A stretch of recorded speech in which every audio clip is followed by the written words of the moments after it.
Assalamualaikum warahmatullahi wabarakatuh. Perkenalkan, nama saya Nabila Hartono dengan NIM 22048AF dari kelas reguler A22 Akademi Farmasi Yamasi Makassar. Yang terhormat dosen Pak Maulana Zulkarnain Imansyah S.Farm M Biomed. Di video ini saya akan membahas sebuah materi dengan judul sistem integumen atau kulit.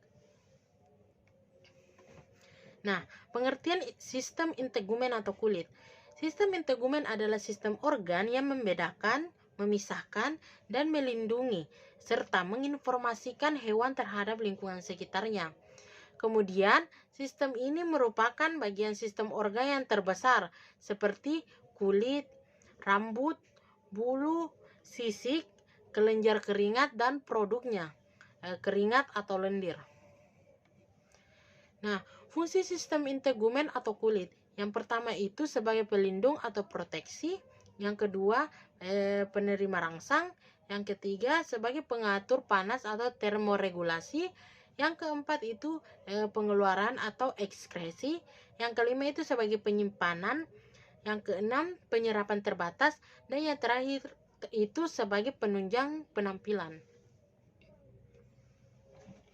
Kemudian ini ada ciri-ciri kulit. Yang pertama itu pembungkus yang elastis yang melindungi kulit dari pengaruh lingkungan. Kemudian alat tubuh yang terberat. Setidaknya ini 15% dari berat badan. Kemudian memiliki luas 1,50 sampai 1,75 meter dengan tebal rata-rata 1,22 mm. Daerah yang paling tebal itu 66 mm pada telapak tangan dan telapak kaki, dan yang paling tipis itu 0,5 mm pada daerah penis. Kulit ini terdiri atas 3, yaitu ada yang pertama epidermis, yang kedua ada dermis, dan yang terakhir ada hipodermis. Nah, berikut ini adalah gambaran anatomi kulit yang menjelaskan yang pertama itu ada epidermis, yang di tengah itu ada dermis, yang terakhir itu ada lapisan subkutan atau hipodermis. Nah, kita akan membahas satu-satu. Kemudian yang pertama yang akan kita bahas itu adalah epidermis. Nah, epidermis ini adalah lapisan paling luar dari kulit. Kemudian terdiri dari jaringan epitel. Terdiri atas 5 lapisan. Yang pertama itu stratum basalis, yang kedua ada stratum spinosum, yang ketiga itu stratum granulosum, yang keempat itu ada stratum lucidum, dan yang terakhir ada stratum corneum. Nah, kita akan bahas satu-satu. Yang pertama ada itu stratum basalis. Nah, ini adalah lapisan paling dalam epidermis. Kemudian selapis sel silindris atau kuboid, dan terletak di atas membran basalis, selalu mengadakan mitosis, dan sel hasil mitosis didorong ke atas dan menjadi lapisan sel di atas stratum basalis. Kemudian ada stratum spinosum. Nah, stratum spinosum ini terdiri atas beberapa lapisan sel. Nah, lapisannya yang paling tebal, kemudian beberapa lapis sel poligonal di bawah mikroskop terlihat memiliki tonjolan dan saling melekat satu sama lain. Yang ketiga itu ada stratum granulosum. Terdiri atas 2-4 lapisan sel gepeng sel gepeng dan sel pipi. Kemudian selnya mengandung granula basofolik atau keratohialin yang merupakan cikal bakal keratin. Selanjutnya ada stratum lucidum. Nah, ini hanya terdapat pada kulit yang tebal seperti telapak tangan dan kaki. Kemudian terdiri atas 2-3 lapisan sel yang tembus cahaya dan agak eosinofilik. Kemudian selnya tidak berinti dan tidak mempunyai organel. Dan yang terakhir itu ikatan antar selnya kurang erat. Dan yang terakhir ada stratum corneum. Ini adalah lapisan paling luar, terdiri dari puluhan lapis sel yang mati berbentuk pipi dan tidak berinti. Kemudian sitoplasma yang digantikan dengan keratin, lalu selalu luluh dan digantikan oleh lapisan di bawahnya. Nah, selanjutnya kita akan membahas sel-sel epidermis. Yang pertama itu ada keratinosit. Nah, sel terbanyak ini setelah 85-95%. Kemudian sel epitel yang mengalami keratinisasi menghasilkan lapisan kedap, air, dan perisai pelindung tubuh. Kemudian ada melanosit. Ini 7-10% sel epidermis.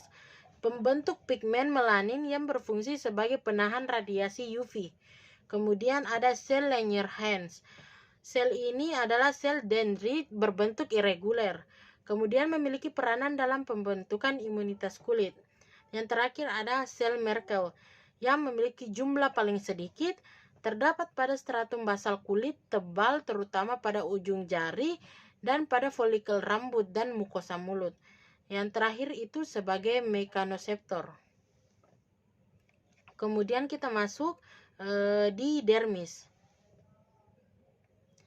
Dermis ini terletak di bawah epidermis yang terdiri dari jaringan ikat yang mengandung serat-serat elastis dan kolagen.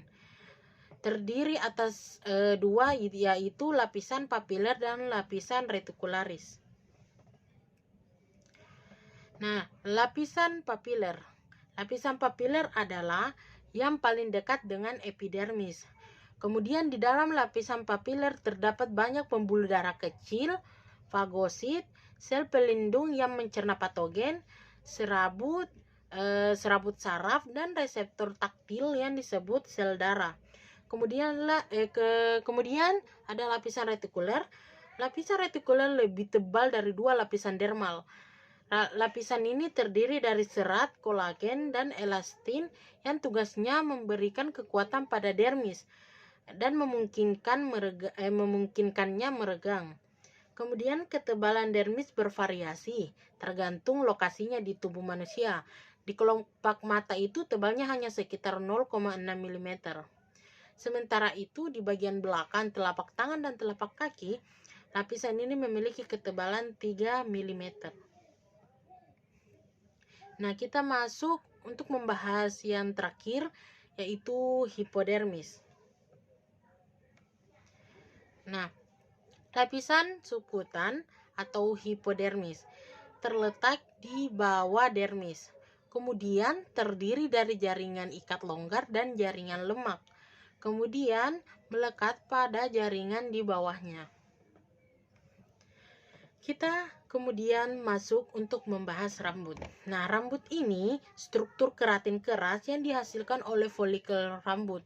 Kemudian folikel rambut terbentuk sewaktu fetus berumur sekitar 4 bulan. Dan dari folikel tumbuh lanugo pada bayi yang baru lahir, dan rambut lain pada bayi akan luluh dan diganti dengan rambut kasar. Selanjutnya ada kuku.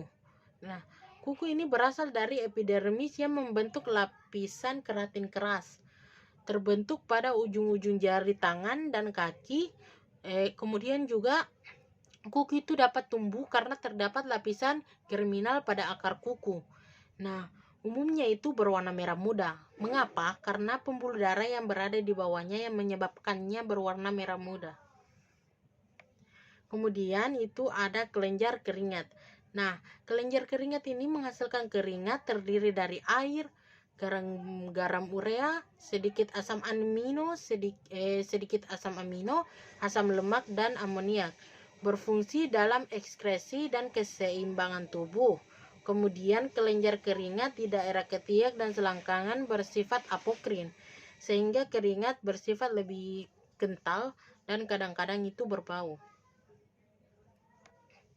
Nah, kemudian yang terakhir ini ada kelenjar sebasea, yaitu melembabkan dan membuat kedap air rambut dan permukaan rambut. Kemudian seluruh tubuh yang berambut dan bermuara ke folikel bermuara semua ke folikel rambut. Kemudian mensekresi substansi berminyak atau sebum. Nah, itu adalah materi yang saya bawakan tentang sistem integumen atau kulit.